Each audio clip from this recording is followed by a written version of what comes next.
Papa told me that you weren't married. Nagulat ako sa biglang sinabi ng anak ko. Natigilan ako sa paghaplos sa kanyang malambot na buhok. Nakahiga na kaming pareho sa aming kama, at balak na naming matulog. Ngunit ang batang ito'y gusto pang magkwento, hanggang sa ito na ang sasabihin niya. Hindi ako makapaniwala. At ano na namang gustong iparating ng lalaking iyon? Binaliktad ba niya ako sa anak ko? Yan ang mga katanungan sa isipan ko. Ano ba yung pinagsasabi mo, Owen? Masyado ka pang bata para sa mga usapang yan, imbes na sagutin ang tanong nito, iyan ang sinabi ko. Ayaw ko lang marumihan ang isipan nito. Kaya hanggat maaari, ayokong pag-usapan namin ang tungkol doon. I just wanted to know. My classmates have a completed family. They were so happy. Gusto ko rin po ng ganun, mama. Ayoko po na ganito kayo ni papa. Please, give him a chance po. Ipinikit ko ng mariin ang mga mata ko. Humugot ako ng malalim na buntong hininga. Hindi ko alam kung ano ang tumatakbo sa isipan ni Oliver, at kung bakit hindi pa rin kami nito hinahayaan na lang. Damilat ako tumingin sa kanya. Nakahiga ito sa tabi ko, habang hawak-hawak niya ang dulo ng kumot na nakabalot sa kanyang katawan. Nakatingala rin siya dahil nakaunan ako sa aking isang kamay, at bahagyang nakatagilid dito. Please po, mama. Ani pa nito. Nakikita ko sa mga mata niya na umaasa siyang pagbibigyan ko ang ama nito. Hindi kasi ganun kadalinak. Malalim ang sugat na nagawa ng tatay mo. Hindi ko alam kung kailan iyon maghihilom. Kung wala ka, siguro'y tuluyan ng sumuko si mama sa kanyang buhay. Isa-isang tumulo ang mga luhang matagal ko ring pinigilang huwag bumuhos. Gusto kitang bigyan ng isang kompletong pamilya, gusto kong maranasan mo iyong pamilyang masaya, at walang dinadalang problema. Gusto ko iyon para sa iyo, dahil hindi ko naranasan iyon, pero ito ang nakatadhana para sa atin, nak. But Papa told me that he loves you. I even saw it in his eyes how much he wanted you to come back. He said he will do everything to win us back, mama. So please. Umiiyak ito na mas lalong nagpaiyak sa akin. Give him a chance to prove himself. I love you and Papa too. Wala akong masabi. Mas lalong nanikip ang dibdib ko, habang nakikita kong umiiyak ang anak ko. Tumatanda na ito. Naiintindihan na niya ang mga bagay-bagay, at alam kong ginagawa lang niya ito, dahil gusto niyang magkaroon kami ng kompletong pamilya. Niyakap ko ang anak ko. Pinatahan ito sa pag-iyak, kahit na maging ako'y hindi rin matigil sa pagluha. Muli ko na namang naalala yung naging pag-uusap namin ni Oliver sa restaurant. Asked my wife what she wanted. Narinig ko ang pagsinghap ng iilang malapit sa pwesto namin, nang marinig ang sinabi nito. Gusto ko itong suwayan, ngunit nang makita ko ang ngiti sa labi niya'y hindi ko na nagawa. Hindi ko maibuka ang bibig, dahil sa labis-labis na kaba.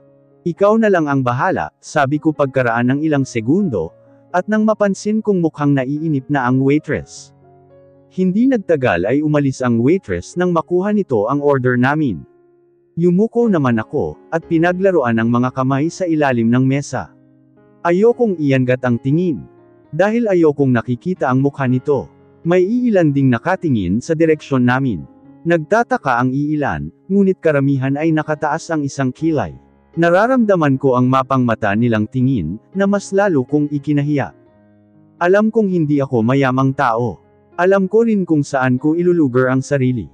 Kaya nga heto't sinusubukan kong lumayo sa kanya, ngunit ito naman ang kusang lumalapit sa akin. Didn't I tell you to ignore them? Inangat ko ang tingin ko't nagsalubong ang mga mata naming dalawa. Kumabog muli ang puso ko, na agad ko ring sinuway. They don't have the right to speak whatever they want to you. I promise you that, Lucy. Tama po si Papa, Mama. Papa will protect us po. Hindi ko pinansin ang sinabi ni Owen. Nanatiling nakatutok ang mga mata ko sa kaharap ko. Ano ba talagang gusto mo? Tanong ko. Gusto ko lang malaman kung bakit niya pa kami ginugulo. Hindi pa ba sapat ang paghihirap ko? Ikaw, aniyang nakapagpatayo sa balahibo ko. Mas lalo tuloy akong kinabahan, dahil hindi ko makita ang pagbibiro sa kanya. Seryoso lang itong nakatingin sa akin. I want you back with my son Lucy. I want to start with you. I will marry you again, but this time, it's for real. Everything will be real. Nagising ako mula sa mahimbing na pagkakatulog.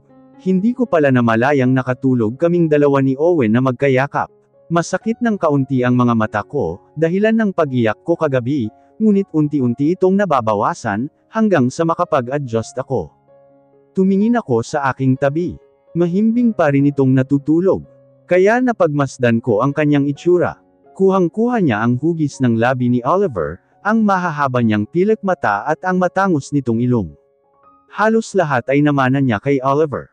Hindi ko maiwasang isipin ang mga sinabi nito kagabi. Kaya naguguluhan ako. Ayokong pagbigyan si Owen sa gusto nito, dahil alam kong masasaktan lang din ako, ngunit mas ayaw ko namang masaktan ang bata. Nakikita ko sa mga mata niya ang pagnanais na magkaroon ulit ng kompletong pamilya. Kaya bago pa man ako mabaliw sa kakaisip, iwinaksi ko na lang iyon. Hinalikan ko muna sa noo si Owen, bago ako pumasok sa banyo para mag-toothbrush at maghilamos. Lumabas na rin ako ng kwarto namin nang matapos ako. Natutulog pa si Owen. Siguro'y dahil napuyat ito kakakausap sa akin, kakapilit na bumalik sa ama niya. Naabutan kong nagkakape si King sa hapag nang makapasok ako, ngunit ang mas ikinagulat ko'y kung bakit nandito si Oliver ngayon. "Good morning honey," masigla niyang bati. Kaya napatingin ako kay King. 4:00 pa lang ay nandito na yan, anito na naging dahilan ng pagkalaglag ng aking mga balikat sa gulat. "Anong ginagawa mo rito?" Matigas kong tanong. Ibinalik ko ang tingin sa kanya. Nanatili pa rin ako sa pintuan ng kusina. Nakangiti ito at suot-suot na naman ang maaliwalas nitong mukha. "I want you to come with me," sagot niya. "May trabaho ako at alam kong mayroon ka ring trabaho. Hindi ba'y CEO ka na ng kumpanya nyo?" Naglakad ako papunta sa lagayan ng mga baso, at sinundan ko ito ng tingin. "Sa labas na muna ako." Narinig kong sabi ni King at hindi na ito naghintay pa, dahil agad siyang umalis ng kusina. "I am the CEO and I am also the time. Diretsuhin mo na ako. Kung ano man ang binabalak mo, maaaring itigil mo na lang." Hinding-hindi ko ibibigay si Owen. Hindi ko kukunin ang anak natin. Lumingon ako rito matapos kong magtimpla ng kape. Kung kukunin ko siya, I want you to come with us also. Our son wants a complete family, Lucy. Kaya pagbigyan natin. Bumuntong hininga ako. Naglakad ako papalapit sa kanya, at inilapag ang isang baso sa kanyang harapan.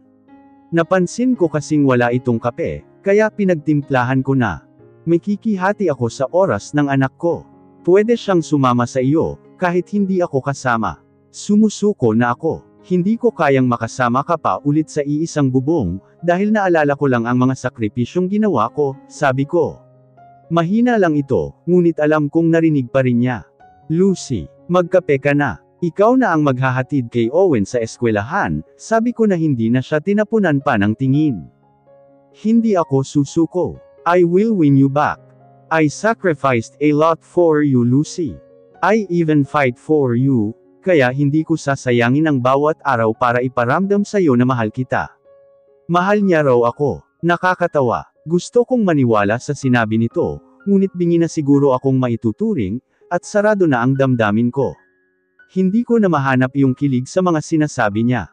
Hindi na ako teenagers pa para magpaloko. Sa loob ng 10 taon, ni minsan ay hindi ko maramdaman ang pagmamahal na iyon.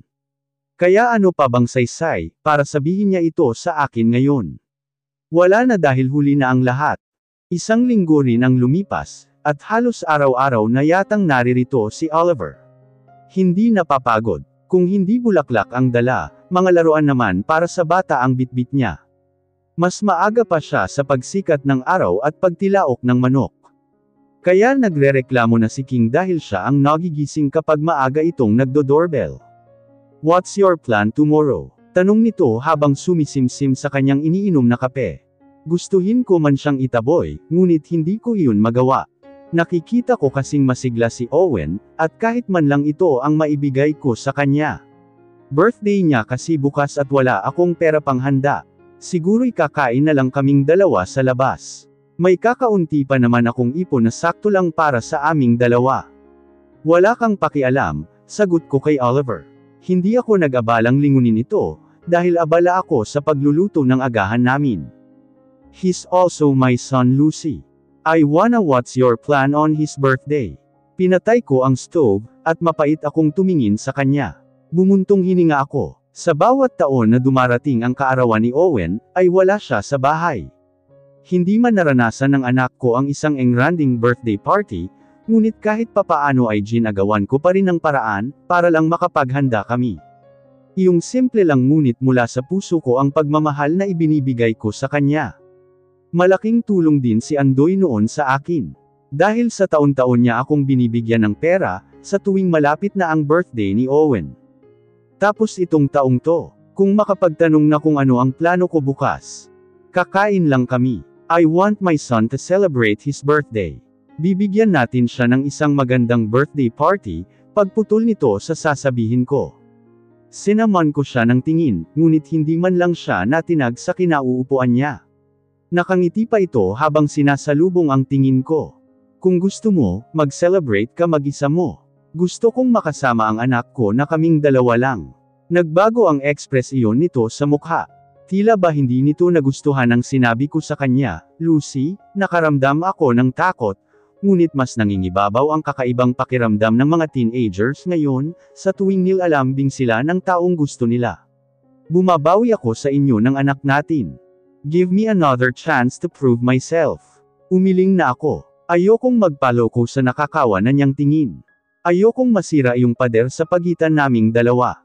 Kung maaari nga lang na lumayo ako ulit, gagawin ko.